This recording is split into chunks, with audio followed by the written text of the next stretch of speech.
OFW ka ba? Ito ang 3 bagay na hindi alam ng karamihan na dapat mong asikasuhin bago ka umuwi ng Pilipinas.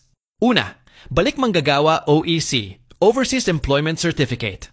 Ang OEC ay parang exit pass mo. Kailangan ito para hindi ka masingil ng terminal fee at travel tax. Makukuha ito online sa POEA e-services. Libre lang ito kung active ka sa OBUDZIWIWE. Pangalawa, OFW e-card at OWWA benefits.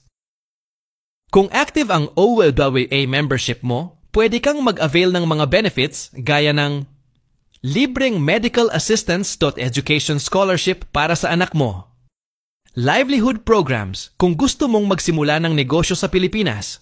Pangatlo, may Balik Pinas, Balik Hanapbuhay program, BART P10,000 turn.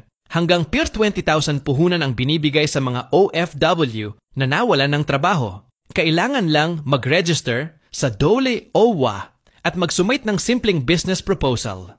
Alin dito ang gusto mong i-avail pag-uwi mo? Comment ka sa baba ng "Uwi na ako". At huwag kalimutang i-follow ang Philippine Issue para sa mga legit na tulong sa OFW.